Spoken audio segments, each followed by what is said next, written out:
Bienvenue à cette grande édition d'informations sur nos antennes. Le président de la République démocratique du Congo, Félix-Antoine Tshisekedi Tshilombo, le Premier ministre Jean-Michel Sama Lukonde, quittant la présidence pour la primaire. La rédaction de Yokason Télévision reste déterminée à collecter, traiter, diffuser les informations en temps réel. La rédaction de Yokason Télévision vous présente les informations à chaque heure. Pour passer les informations dans le journal, contactez-nous au +243 89 110 74 22.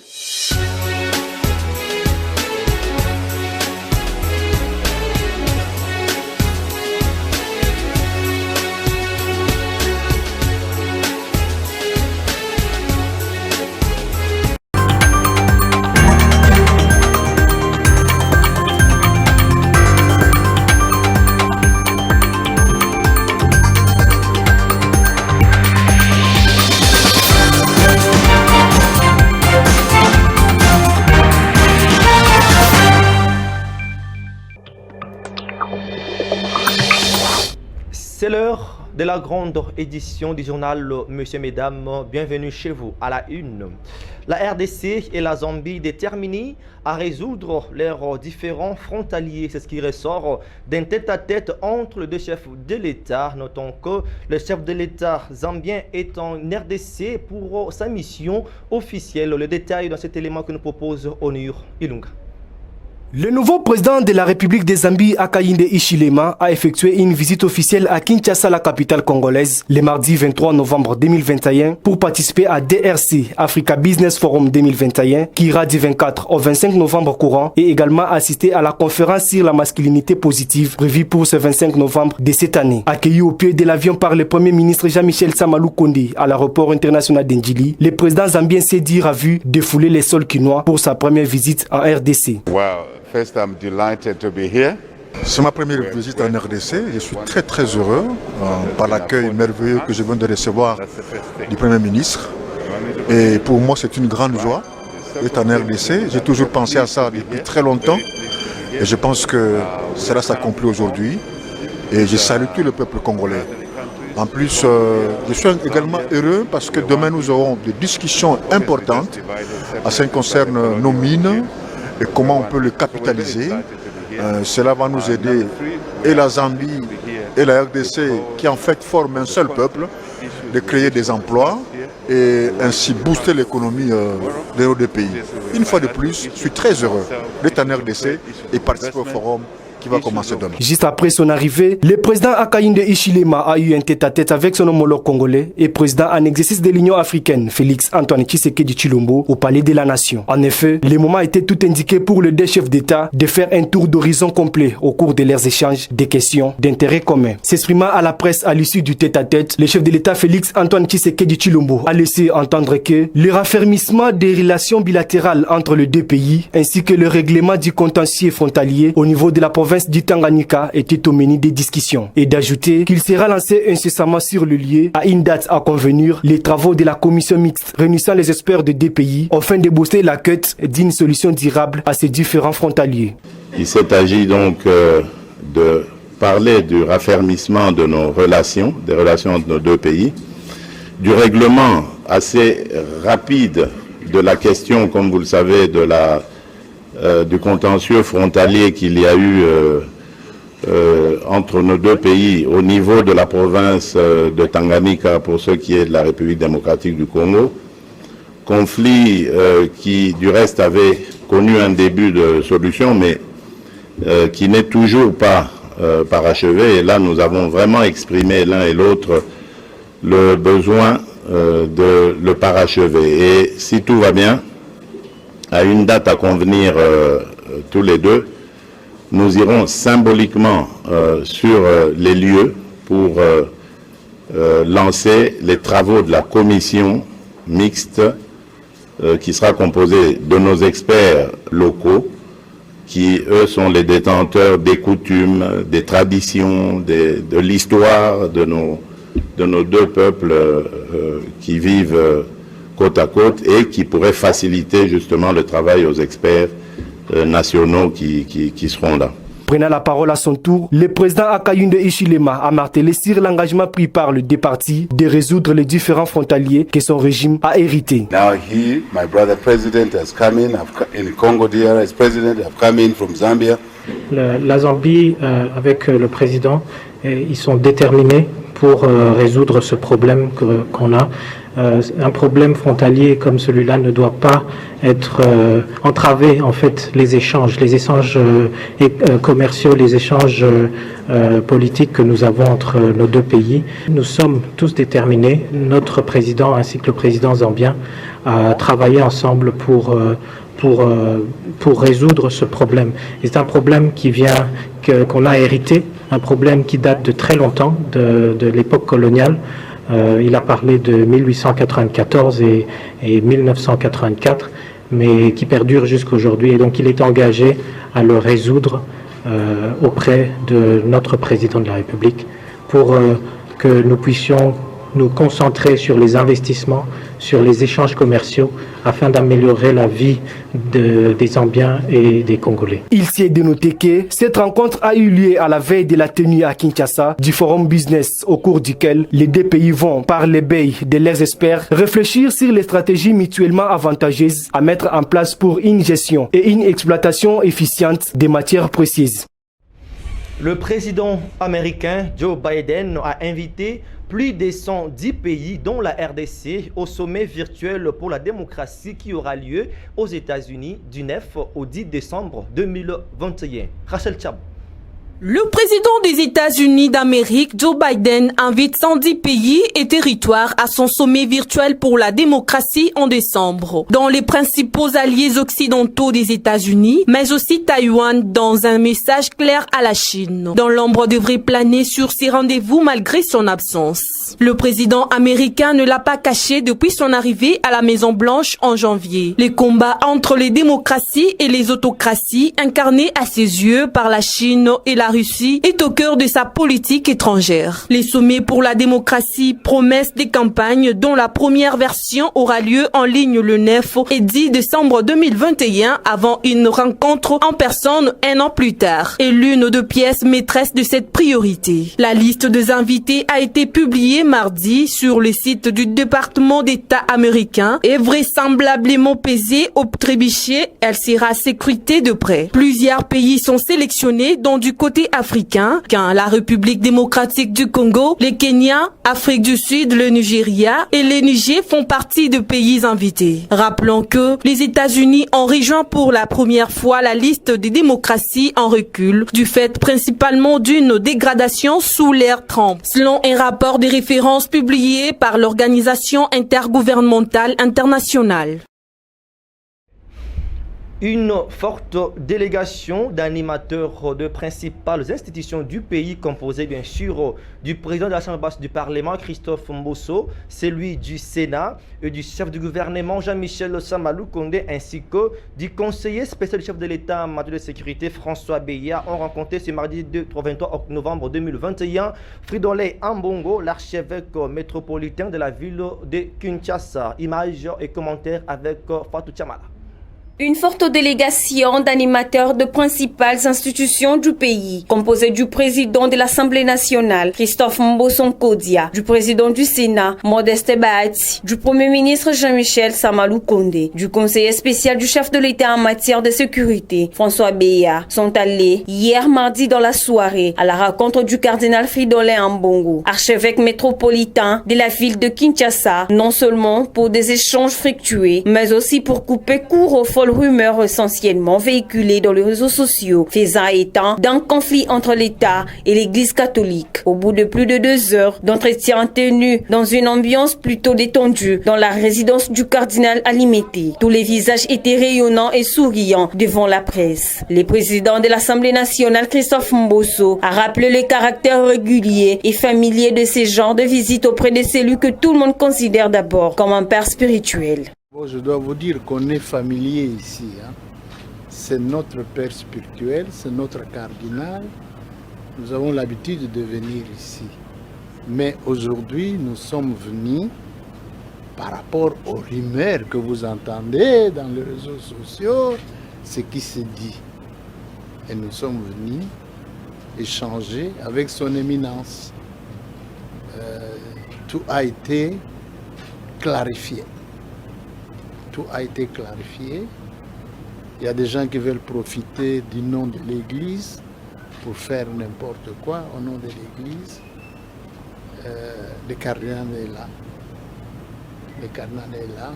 Il n'y a pas de problème entre l'État et l'Église catholique et les cardinals en particulier. Il n'y en a pas. Nous sommes venus clarifier ces différents points et tout, il n'y a rien. Nous allons continuer à collaborer avec l'Église comme pouvoir, comme Église. Nous allons continuer à collaborer pour le bien-être de notre population et pour les progrès de l'Église catholique. Quant au cardinal Ambongo, il s'est dit heureux et honoré de recevoir les grands animateurs des principales institutions du pays pour des échanges plutôt fructueux. Déclaré l'archevêque de Kinshasa, visiblement ému par la visite de ses hôtes des marques dans un passé récent. Le cardinal Ambongo a fait l'objet d'attaques ciblées, notamment à sa résidence officielle par un groupe d'individus au nom autrement identifié, un acte que l'Assemblée de l'opinion avait fermement condamné. Et le président ad intérim de l'UDPS, Jean-Marc Akabound, en séjour en Guinée équatoriale pour participer au 7e congrès national ordinaire du parti politique, a été reçu par le président guinéen Teodoro Obiang ce mardi 23 novembre 2021. En image. Le président AU de l'Union pour la démocratie et le progrès social, Jean-Marc Akabound, est en séjour en Guinée équatoriale arrivé lundi 22 novembre 2021. Le numéro 1 du parti présidentiel a été reçu ce mardi par le président Teodoro Obiang Nguema Sogo. D'après le premier vice-président de l'Assemblée nationale de la République démocratique du Congo, leurs échanges ont aussi tourné autour de la paix et de la sécurité en Afrique centrale comme gage de développement économique et progrès social.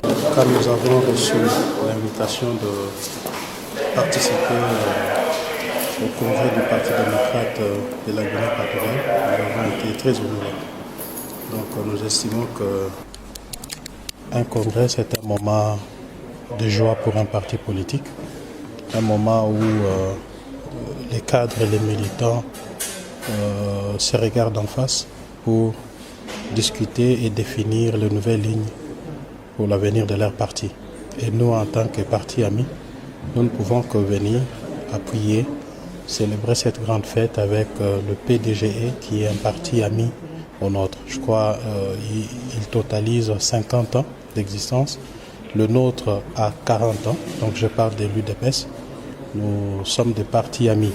Donc ma présence ici justifie le fait que nous considérons au plus haut point ces partis, que nous considérons un parti ami et que nous désirons tisser des liens de fraternité, des liens pour l'avenir. À noter que Jean-Marc Akabound s'est rendu dans ces pays d'Afrique pour participer au 7e congrès national ordinaire du parti politique PDGE qui se tient du 22 au 24 novembre de l'année en cours. Signalant par ailleurs que Teodoro Obiang Nguema Sogo devrait selon toute vraisemblance être désigné candidat à un nouveau mandat à la tête du pays par le congrès de son parti.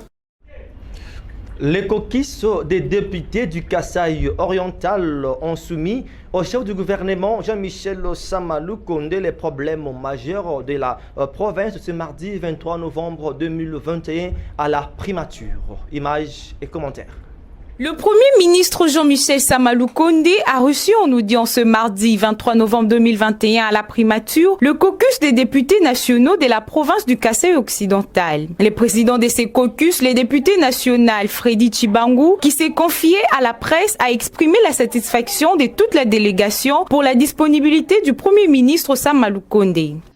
Nous sommes très heureux d'être reçus aujourd'hui par le Premier ministre, chef du gouvernement, et c'était une première rencontre. Et quoi que le message que nous donnons à la population du Kasaï oriental pour plus de précision est que nous avons exposé toutes nos préoccupations. Toutes les préoccupations de la province ont été exposées lors de cette rencontre. Et nous osons croire que ces préoccupations présentées au chef du gouvernement rencontreront quand même des réponses attendues ou positives. Nous avons beaucoup plus abordé le problème des infrastructures. Nous avons abordé le problème des infrastructures, le problème d'emploi, de perte d'emploi, le problème de la relance de l'AMIBA. Quand on parle de l'emploi, on voit d'abord le problème de l'AMIBA, qui est un problème qui préoccupe tout ressortissant du Kasaï oriental. Le problème de la Brassimba qui a été fermée, on en a parlé. Le problème du désenclavement de la province du Kasaï oriental.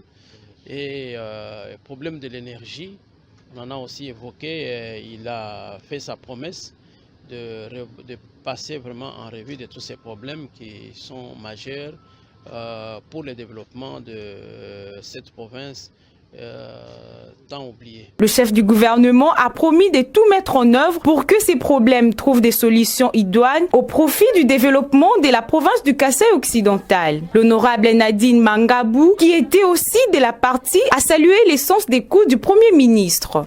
Oui, j'ai trouvé le Premier ministre réceptif.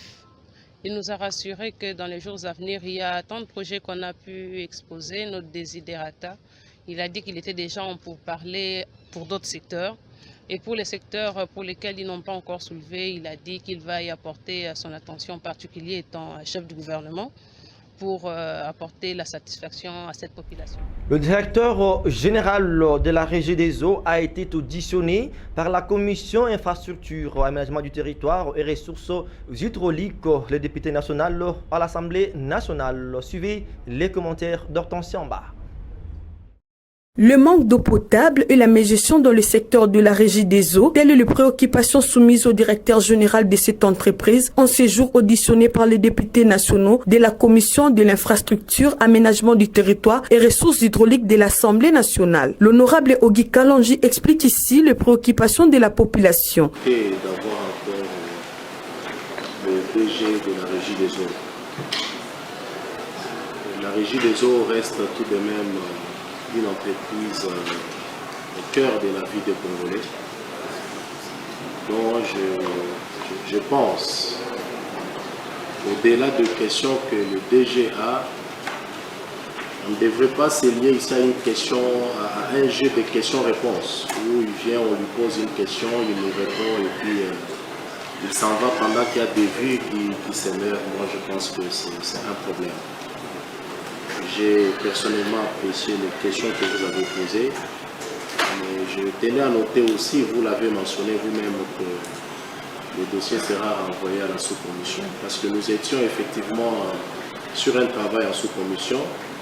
Le détient là, mais on était buté à un petit problème lié au climat que vous n'ignorez pas, suivre les travaux avec le DG. C'est-à-dire que je vais quand même me réserver de poser certaines questions attendant qu'on approfondisse ça en sous-commission, parce qu'on a eu le temps certainement de faire plusieurs enquêtes sur certaines des réponses. Alors approfondies, on a trouvé qu'il y a beaucoup de points. On va poursuivre avec mes collègues en sous-commission avant de ramener le rapport au bureau pour que ça soit fixé en commission. Surtout à la première question, de savoir comment ils justifient les dépenses qu'ils ont faites dans le cadre du budget 2021. Comment ils justifient ça? On aimerait avoir certainement tout le détail possible, le relevé des comptes, les preuves de transfert de ces fonds en provenance du ministère du Budget et des Finances. Cela nous permettra de mener nos enquêtes pour comprendre comment ils se servent de ces fonds. Aussi dans le cadre du projet des 100 jours, là, il y a encore beaucoup de questions dont, après être interpellé par mes collègues de la sous-commission, l'enquête avait déjà commencé. On attend de terminer ces travaux à la sous-commission, mais je suis quand même inquiet. Je suis inquiet parce que moi, j'estime que la Régie des eaux devrait avoir à la tête des responsables compétents. Si on n'arrive pas à servir la population, la moindre des choses serait de démissionner. On note qu'un délai de 48 heures lui est accordé pour répondre aux préoccupations de ces élus du peuple, cette fois-ci en Après les dénonciations des détournements de deniers publics par les organisations étrangères à l'égard de l'ancien chef de l'État Joseph Kabila Kabange, les acteurs politiques congolais invitent ainsi la justice à la vigilance. Obed Louaba.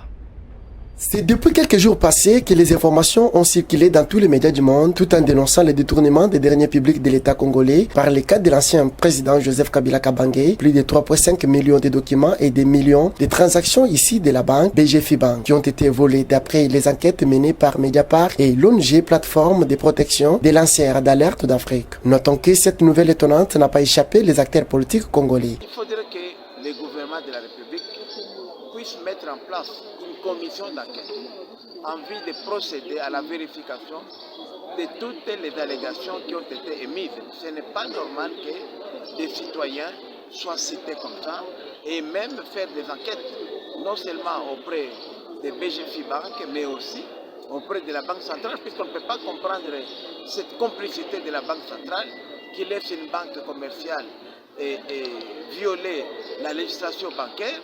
Et je me dis combien d'autres BGFI Bank nous avons aussi. Il faudrait faire aussi des enquêtes, aller jusqu'à Robank, Ecobank, BCDC, Equity, Afriland Bank, BOA, IBA, tout ça. Toutes ces banques-là, aujourd'hui, doivent nous cacher quelque chose. Les Congolais sont en train aujourd'hui de crier la faim, de crier la misère, alors qu'il y a des centaines de millions de dollars qui se volatilisent comme ça dans la nature, surtout lorsque j'attends des rapports à Kabla. Il y a les policiers congolais qui étaient partis en mission en Centrafrique. L'ONU les a payés 45 millions d'euros. Ces 45 millions d'euros étaient leur salaire puisqu'ils ont presté au sein des Nations Unies. Mais curieusement, il paraît que cet argent-là aurait été servi une partie, je crois, presque 7 millions utilisés pour appuyer les arriérés de notre représentation au siège. Une alerte qui a révolté les Congolais dans son ensemble tout en sollicitant les poursuites judiciaires au camp de Joseph Kabila et en demandant à la Chambre haute du Parlement d'enlever les immunités du sénateur à vie afin de permettre à la justice congolaise de mieux faire son travail. Et pour terminer avec cette grande édition du journal, une année après leur arrivée à Kanyama KCC, les Kuluna, partis de Kinshasa, sont désormais appelés bâtisseurs de la nation. Après la production des maïs, ils ont été formés à la maçonnerie et menuiserie. Suivez. Désormais, ces ex-Kuluna entament une nouvelle vie à Kanyama KCC. Ces bâtisseurs ont appris plusieurs métiers. Les uns sont devenus maçons, les autres menuisiers et d'autres encore chauffeurs mécaniciens ou agriculteurs. Une manière de traduire en acte la vision du chef de l'État, Félix Antoine Tshisekedi Tshilombo, le peuple d'abord. À cet effet, les commandants du service national, le général-major Jean-Pierre Kassongo, n'est pas resté sans mot. Notre objectif, pendant qu'ils sont en formation, l'objectif immédiat, c'est qu'avec ces jeunes, nous sommes capables de fabriquer 1000 bancs scolaires par mois. Seulement avec le premier bataillon, pas avec l'ensemble du régiment qui est en formation. 1000 bancs. De 3 élèves chacun. Quand vous faites les calculs, vous vous rendez compte que les 1000 bancs, c'est pour scolariser 3000 élèves. Si on va faire 2 gonds, 3000 élèves dans les avant-midi, 3000 élèves dans les après-midi. Donc avec le 1000 bancs que nous fabriquons par mois, nous sommes en mesure de scolariser 6000 élèves. Il en reste encore trop à faire, a-t-il ajouté. Imaginez maintenant, nous déploquons cette expérience qui est au centre pilote Laurent Désiré Kabila. Dans chaque province du pays, nous avons ne fût-ce qu'un bataillon de bâtisseurs. Quand vous faites ça par 10 ans, vous multipliez sur les 10 ans, nous serons en mesure de scolariser plus ou moins 2 à 4 millions d'élèves, juste avec les bâtisseurs. Ces ex-Kuluna complètement transformés et reconvertis en citoyens capables de contribuer au développement de leur pays sont désormais le plus heureux bâtisseurs.